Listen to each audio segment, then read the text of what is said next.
I got new glasses, new sunglasses. Do they make me look like a douchebag, yes or no? My friend Madison was like, you should try them on. I was like, I'm not trying those shits on. Here we are. I love them. They're also green. Can you tell? I'm rocking the green. My green car, green jacket, green glasses, green era. It's so rainy, gloomy, it's like literally decrepit. What's the word decrepit mean? Alright, we're doing all the books I read in 2023, and if they were garbage, and if I recommend. You know how lately people are doing silent reviews type, where it's just like quick and like to the point? That's kind of what I'm gonna do here review-wise for the books, but it's not gonna be silent because I love to make noise. And let me move this way so I can actually put stuff here. First book I read in 2023, The Priory of the Orange Tree, okay? By Samantha Shannon, and I'm looking down because I have it here on my Goodreads. Priory of the Orange Tree by Samantha... Cut the camera. This book I rated 4 out of 5 stars. It was very long. I didn't think it needed to be that long. Story was lush, very good, very beautiful, very awesome, would recommend. It took me a long time to read it, so for a long time I was submerged. I'm losing my brain power today.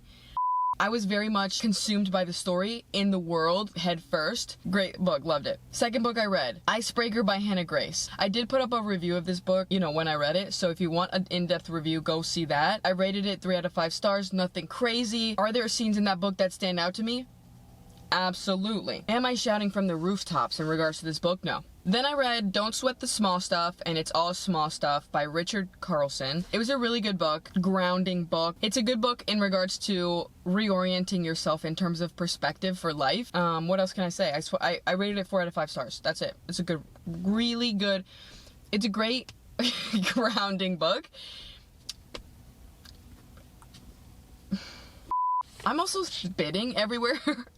I'm a mess right now. It's been gloomy for like 4 days straight. I am not myself. The sun needs to come out so that I can actually regenerate my soul. I feel dead. I feel brain dead. Then I read Dance of Thieves and Vow of Thieves, the duology by Mary E. Pearson. Here we go. These books are fantasy. They're really good. I rated Dance of Thieves 5 out of 5. And I rated Vow of Thieves 4.5 out of 5s. Yeah, okay.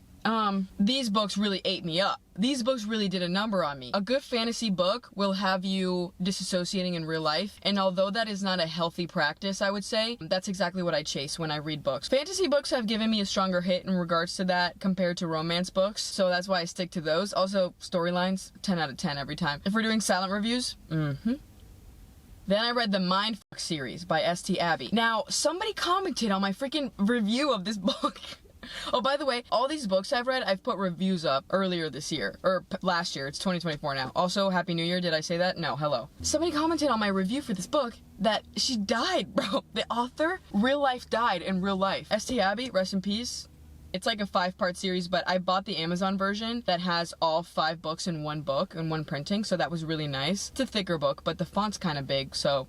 Yeah, heard she died. That's sad. She did a great job writing this series. I rated it 3.5 out of 5 stars. Here's the thing. It was really gross. It was really gruesome. It has to do with murder and revenge and girl power. But at some points, I was kind of like really cringing and looking away. You know how in a movie when something gross is happening or something that unsettles you, you can look away? With a book, you really can't do that because you have to actually read through it and read the descriptions and stuff. So that was a little bit hard to swallow. You know what I'm saying? Then I read the Twisted series by Anna Huang, sorry. Again, in-depth review up. I'm not gonna talk about anything right now, but there's 4 books in the series, okay? First one, Twisted Love, I rated it 3 out of 5. Second one, Twisted Games, I rated it 4 out of 5. Third one, Twisted Hate, I rated it 2 out of 5. And fourth one, Twisted Lies, 4 out of 5, okay? Do with that what you will. It's a good romance thing. It's like a light read. It's nothing serious. It's also kind of stupid, but it was fun. You know what I'm saying? Then I read Adult Children of Emotionally Immature Parents by Lindsay C. Gibson. Now, this book changed my life. This book really transformed 2023 for me and really gave me an insane perspective and really gave me a platform to jump off of in terms of why am I the way that I am and how did I get to be this way? I don't know how to say things without completely exposing myself and my childhood, and what I'm not gonna do is trauma dump on the internet, right? So, yeah, this book just really changed my life. It's a psychology book. If your parents kind of suck,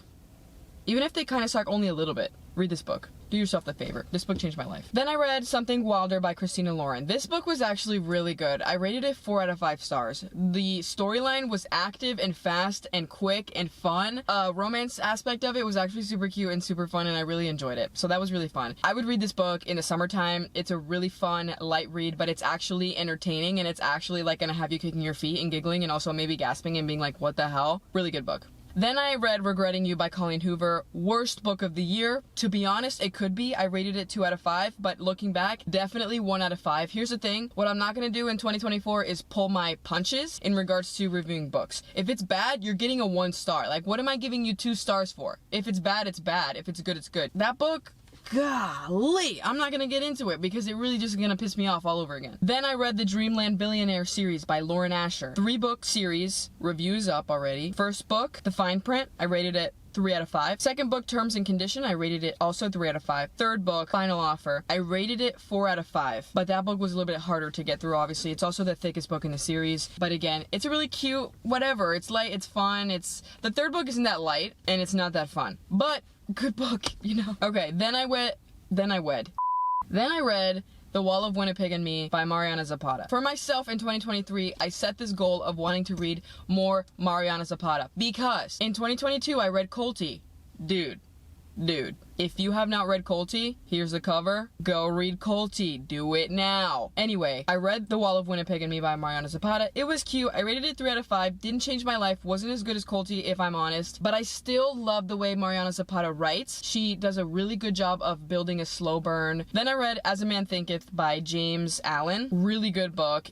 I wouldn't say it's self-help. I hate the term self-help. Like, bro, it makes it seem so effing sad and stupid. What are we doing here, right? So it's just a good book, perspective book, growth book, guiding your soul to a higher level book, okay? Guiding your mentality. I'm not gonna say self-help. That's stupid. 5 out of 5 stars for me. I'm really glad and really relieved I read this book. Then I listened to my first audiobook ever, okay? I'm Glad My Mom Died. Again, review is up. I'm Glad My Mom Died by Jeanette McCurdy. I rated it 3 out of 5. Do I regret reading it? No. Would I recommend it? Depends on who you are. And then I finished also Once More with Feeling by Alyssa Sussman, also in audiobook format. I gave it a 2 out of 5 stars, but I will say that part of that pointage is due to the narrator of the audiobook. And let me say this, if you are an author with any book and it's going to be put into an audiobook, make sure that you are deciding who the narrator is, okay? Make sure you know who they are, how they speak, how they're gonna read the book, give them as much detail as possible, okay? Because the narrator ruined the book for me. If I would have read the book myself, I probably would have given it 3.5 out of 5. Alas, here we are. Right now, I'm currently reading multiple books because I thought, why not? I'm able to compartmentalize the storylines. In 2023 and 2022, I was very anal about reading one book at a time because I was like, I want to be able to give my full in-depth attention to it. Unless I'm reading a fantasy story, I don't feel the need to do that, right? Because here's the thing, I'm reading a romance. Really, what am I gripping onto so hard? It's a freaking romance story. Right now, I'm listening to The Invisible Life of Addie LaRue by V.E. Schwab. It's actually really good. I'm about halfway through. It's actually really good. And you know what? I said this in my audiobook reviews for Once More with Feeling and I'm Glad My Mom Died. The narrator makes a huge difference. This book is the first book I have listened to where the narrator is making a very, very positive difference. Insane job, actually. I'm not gonna get into it because I will put a review up, but really good book, okay? And then I'm also listening to Dear Henry, Love Edith by Becca Kisner. It's actually cutie. I'm also physically reading, okay, The Courage to Be Disliked. I'm so sorry if I butchered this, by Ichiro Kishimi or Ichido Kishimi. Sorry. Really good book. It's kind of like in script form, so it's like philosopher and a boy are like talking back and forth, so it's like literally lines, dialogue, and it's really good. I really am enjoying it. I'm a little bit ways in. I just started it. This to say, in my book era again, I don't want to force anything. Oh, also, I am still reading From Blood and Ash by Jennifer L. Armentrout. I'm almost done with it. Like, I'm so close, but I put a pause on it because I realized I'm reading, like, multiple books at a time. So I was like, all right, I'm going to pause this book. I'm going to come back to it. It's really good. It's so juicy. So what I'm going to do is I'm going to finish these 3 books that I'm consuming right now. And then